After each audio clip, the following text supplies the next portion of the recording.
June 11, 1965.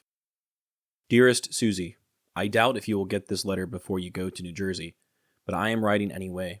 I have made the big move to Da Nang. It was like coming home again after a long field trip. Most of the people that I knew before are still here, so we had a big get-together night before last. I haven't flown since I got up here. All our ships are down for maintenance right now. I'm sure that our mail will be fouled up for a while. They say they are going to get mail up here twice a week, but I don't believe them. Also, they say that this is to be a 30-day trip, but I don't believe that either.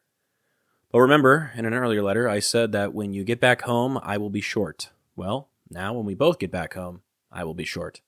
I didn't get my orders before I left Vin Long, so now I don't know how long it will take for me to get them. Even when they do come in, it will probably take 2 weeks for me to get them up here. Our quarters up here are a little better this time. We have hot water and fairly good rooms. We are staying in an old French hotel that the Army has leased. The food up here is better than Vin Long, but it costs more. I forgot what day you told me Johnny was going to get married. Will you be there for the wedding? Give him my congratulations, I guess. I suppose the boys are looking forward to the trip to New Jersey, and just hope they don't give you a lot of trouble on the way up. Also, if you aren't gone by the time this letter gets home, have a good trip and happy anniversary.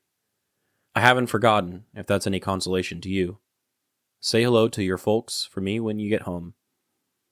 I love you all and miss you very much. Kiss the boys for me. All my love, Bill. The following is the second part of a piece I wrote titled Shooting an Elephant in Vietnam. It is based off a Stars and Stripes article I found from 1965, Popi's materials, and the essay Shooting an Elephant by George Orwell. I hope you enjoy. When we touched down in the village, we were greeted by a large crowd which seemed to grow by the minute. We landed in a cow pasture, just outside of the main thoroughfare, and people began blocking the roads on either side. I looked at the sea of yellow faces above the garish clothes, their faces all seemingly happy and excited over this gift, but also almost surprised that an elephant had actually been shot. As my guys transferred the meat to a wooden cart, the villagers watched us as they would watch a conjurer about to form a trick. Who knew if they liked us, but with the meat in our hands, we were interesting enough to watch. Children surrounded us with hands out, almost as if asking to pet the damn thing, and I had but a few pieces of chocolate on me that I handed out with vigor. What else was I to do to help those kids? The older ones stood in the back of the crowd and simply smiled and laughed. If I didn't know better, I would have sworn the laughter was almost uncomfortable. But we were always assured by the village elders that the children loved us for saving them from the communists. What did I really care what was true? After we finished, the village elders insisted that we take the tusks as a gift for our generosity. We knew we could not refuse and loaded them back onto the copter. Before we started up and flew away, my co-pilot looked at me with his longing eyes. Sir, there are 3 of us and only 2 tusks. Obviously someone's going to have to go home empty-handed. The guy who bagged the thing certainly deserves one, and so does the guy who held the bird steady. It's yours. My stomach sank at the thought of bringing home the big stick of ivory and hanging it above a mantel. It's yours, and that's an order, I replied. Before I knew it, we were back in the air, the villagers down below waving goodbye to us as we flew away. It was at that moment, as I sat there clutching the yoke, that I first grasped the hollowness and futility of America's dominion in the East. Here we were, American men with our guns and helicopters, flying away from a timid native crowd. In our minds, we were angels of freedom coming from the sky, but in reality, we were only an absurd group of puppets pushed to and fro by the will of men on the radio, doing everything they can to make the yellow faces on the ground submit. I realized at that moment that when America turns tyrant, it is its own freedom that it destroys, because through its rule it attempts to suppress evil native forces, which actually believe us Americans to be destructive imperialists, and in every interaction, us soldiers do nothing more than what everyone expects of us. The voices on the radio expect us to follow orders and protocols to free the country of the Reds, while the villagers on the ground expect us to do things like shoot elephants, then come down from the sky and present them with the meat. Here is what we think of your heritage and beloved animals. Be thankful that we allow you to eat it so we don't make you starve. They must think. We do nothing more than act the way that we are expected to act. The expectations, however, always at odds with one another. We committed to shooting the elephant when we boarded the Huey that morning. To come all that way from America, load ourselves up onto a helicopter that cost millions, strap a machine gun to its side, commit to fighting the VC, and then to not shoot an elephant when we saw one. No, that was impossible. The VC would know that we did not have control, that we were not in power, and our time in Vietnam, all of America's time in Vietnam, was one long struggle to maintain control. If we lost control here, the voices on the radio must have been afraid of losing control all across the world and could not let that happen. But I did not want to shoot the elephant. I watched him walk about the rice paddy, not much different than the one that had brought me joy just weeks before.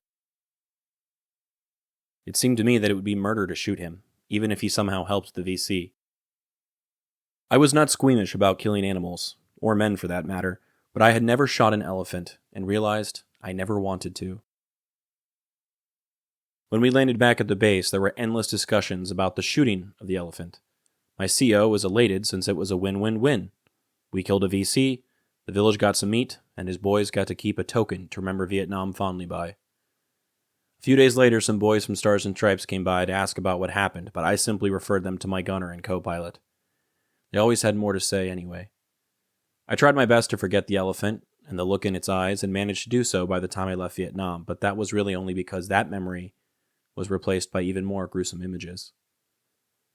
I was first reminded of the poor thing when I returned home.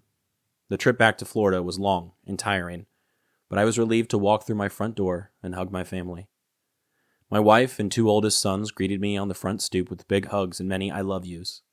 My youngest ran to us when he realized Daddy did actually come home and his older brothers weren't just telling lies again. He was clutching his favorite toy as he came from his room, a stuffed blue elephant with stunningly expressive but inanimate eyes. "Hey there, Brett," I said as I lifted him into the air and grabbed him tight.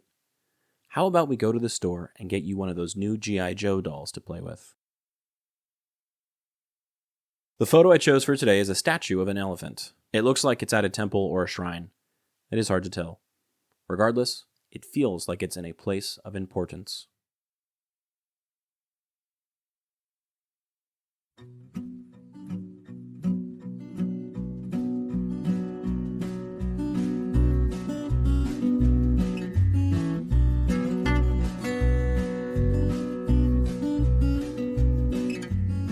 I'm Alex Lowy, and I hope you have enjoyed listening to this episode of Dearest Suzie, and receiving messages from the past that my Popi wrote exactly 60 years ago.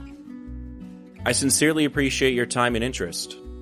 Please consider following the podcast on your preferred platform, and if you're enjoying it, I kindly ask that you take the time to rate the show and leave a review. Also, please follow the project on YouTube, X, and Instagram. All likes, comments, shares, and reviews will help grow the reach of this story. The links for these things should be in the description of this episode. Please feel free to email me at dearestsuziepodcast@gmail.com if you have anything you'd like to say. I'd love to chat or to hear about your stories as well. Thank you for listening, and God bless.